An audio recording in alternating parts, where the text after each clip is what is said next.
Hello everybody, welcome back to our channel. My name is Lay. I am a mother of two and we are a family of four on a financial journey of becoming completely debt free, where we take you guys step by step and payment by payment along the way. If you are new to our channel, thank you so much for clicking on this video, and I really hope you enjoy this content and decide to stay. And if you guys are returning, thank you guys so much for your continued support as we navigate through our financial journey. So in today's video, we are going to be talking all about how our family, my husband and I, stopped living paycheck to paycheck. We're going to talk about the steps that we took to overcome it. To give you guys a little bit of a background, we have two children. We have a 3-year-old and a 1-year-old. And we really got semi-serious about our budgeting when we were expecting our daughter. And then right after we had our son, we went insanely intense on paying off debt. And so I would say we probably started our budgeting journey about 3 to 4 years ago, and then got really intense about 1.5 years ago.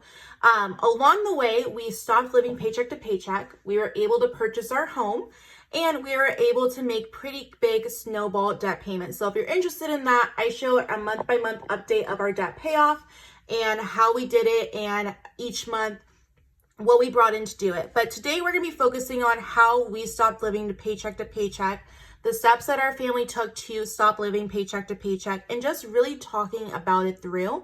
First and foremost, I want to say if you clicked on this video, I just want to commend you for wanting to stop living paycheck to paycheck. I think even that initial want and that drive to do better financially, or even just learning about it and seeing what you can take and give yourself that peace of mind when it comes to money, especially in 2023, where we're seeing increased interest rates, we're seeing increased inflation, everything is just more expensive. And if you don't have that margin, it can feel like it's even tighter and tighter. And if one small thing happens, it will definitely blow down the house. So I think now is the better time than ever to talk about how we stop living paycheck to paycheck. And I know you guys can do it too as well with these 5 steps. So the first thing that we had to do was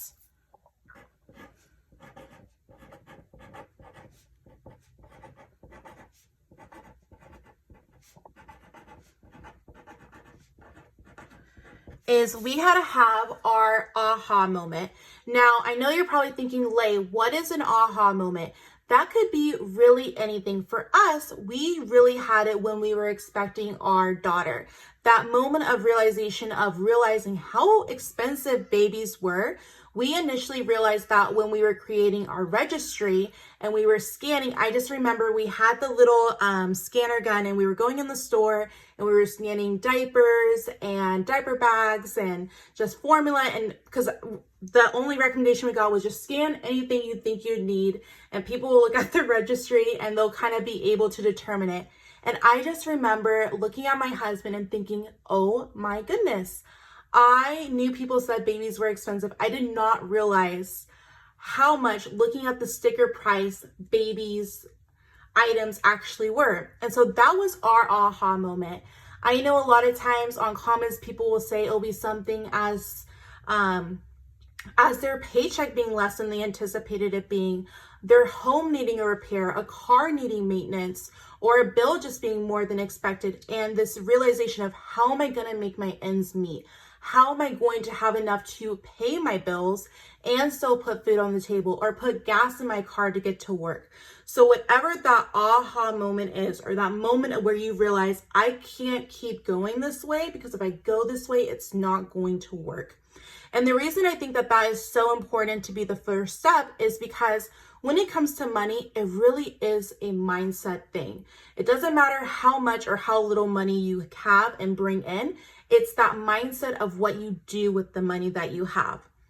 And so before you can even start with having the amount in cash or in your bank account, to have that moment of, I don't ever want to feel how I feel in this moment again, is going to be that first step. The second step that I always recommend on my channel and for us is to write down expenses. Write out your expenses. And when you write out your expenses, you're going to realize, is it an income versus a spending? Whenever you start your budgeting journey, I know a lot of people always recommend this, and there's a good reason for it, is take a look at your last month to 3 months of transactions.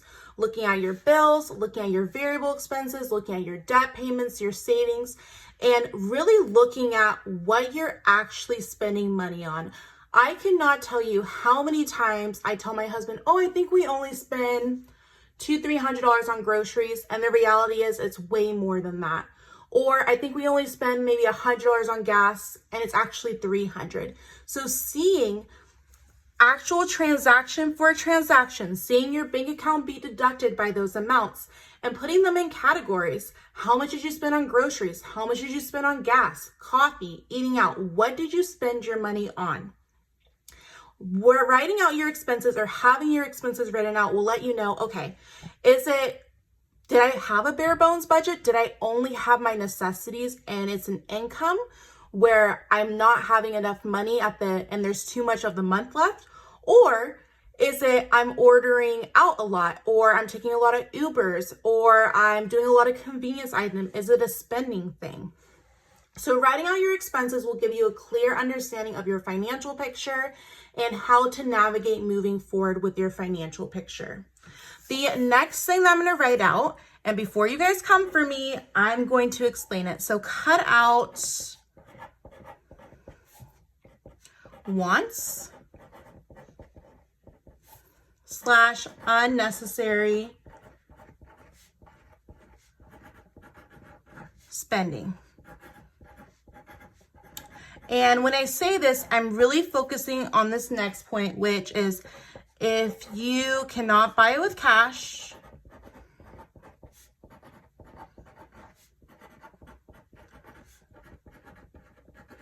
you cannot afford it.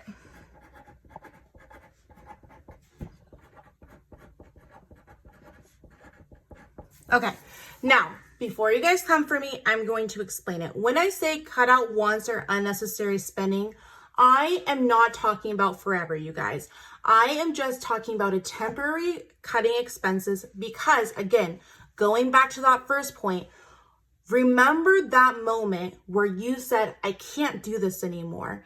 I don't want to feel the way that I feel, and I'm going to do whatever it takes so I don't feel how I feel in this moment. That is going to be your why. That is going to be your aha moment. It's going to be all the different terms that everybody tells you. That is going to be that thing that's going to keep you going, to change your mindset, to change it. And then it's going to suck. I'm not going to lie, you guys. There's going to be points where you're like, I wish I could buy that coffee, or I wish that I can get my eyelashes done. And it can be done if it's planned out and it's cash flowed. What you don't want to do is finance a coffee, or finance your eyelashes, or finance those pairs of shoes. If it's something that is going to bring you joy and it's something that you value in your life, cash flow it. Take away that instant gratification, take away it and work towards that goal. And if it's something that you really want, it's going to be even better at the end of the tunnel. For me, and what was a really big thing, I had to realize what my wants were. What is going to make Lay happy in the best way possible? And for me, you guys, I will say I'm a very simplistic person. I just love a good book and a clean home with a candle on. However, Barnes & Noble can get really expensive. And so I found myself constantly buying books. Unfortunately, I'm not one of those people that would reread them. So I realized, okay, Audible and Kindle, even though those are budget friendly, I'm not going to be able to do those because I like that feeling of turning a page. I like that whole experience of reading a book, getting lost in a book.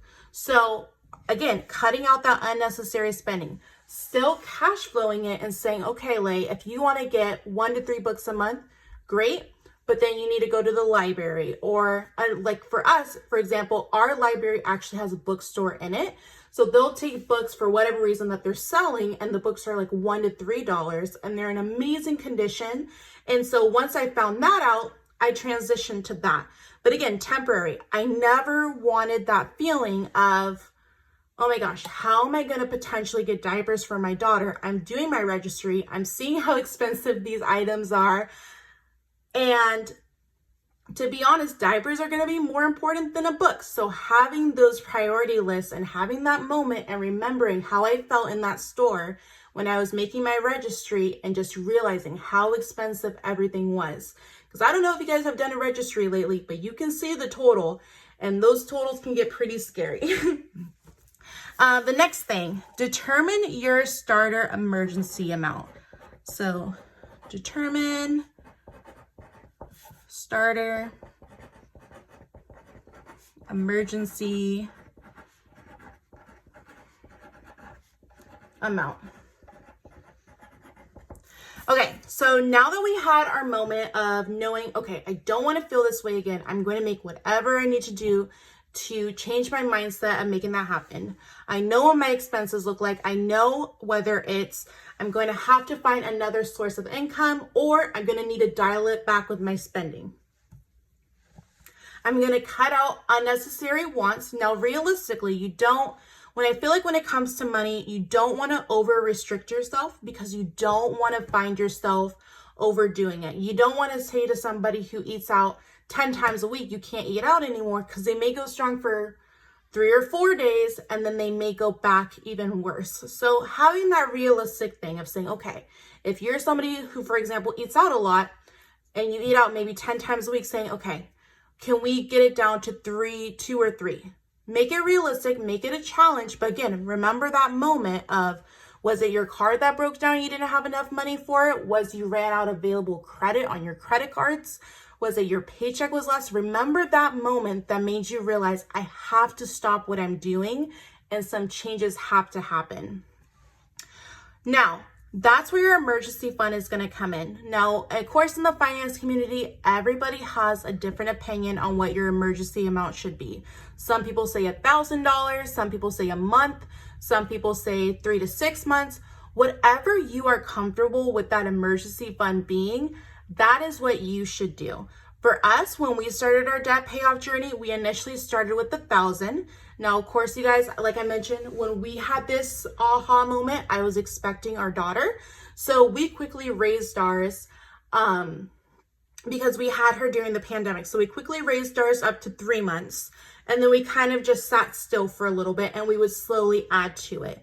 So again, depending on what your life looks like, are you a single person? Do you have a spouse? Do you have children or dependents? Are you taking care of a parent? Are you financially responsible for someone else? Does somebody depend on your income? Think about those things when you're thinking about your emergency starter fund. Because we need something to fall back on. Because again, let's say your check is less than you anticipate it being. How are you going to cover that difference? Because we don't want it to be debt. We don't want it to be something that we finance. We want to be able to have some type of cash on hand to cover us in those instances.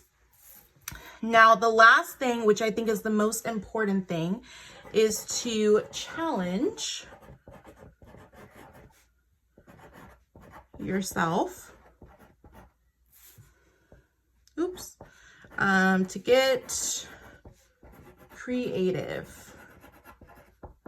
Now, this is my favorite thing when it comes to how we stopped living paycheck to paycheck. I was not a big couponer until I decided that we needed to change our financial picture. When I say, you guys, I watched so many extreme couponers. I watched so many videos on how to coupon. I would challenge myself after we got on a written budget. If our grocery budget was $100 a week, I would challenge ourselves to only spending $90 or $95 and then putting that difference into our emergency fund, giving us that buffer. I would sell items around the house, Poshmark, Mercari, Facebook Marketplace, find an app, learn how the app works. I would research how to make the most out of your time and your money. If you have time available to you, maybe potentially pick up a side hustle.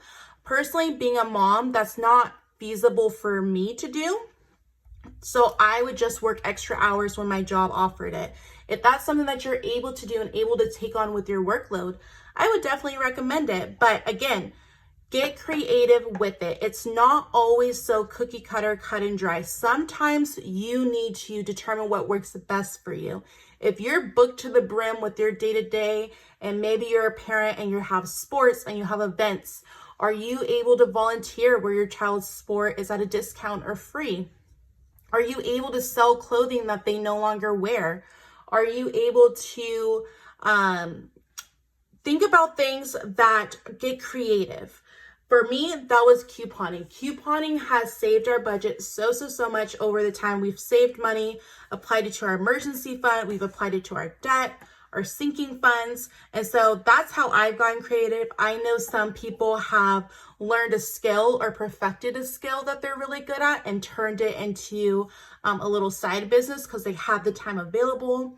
I know some people would go reselling. They would go to garage sales or yard sales, and then they would sell the item.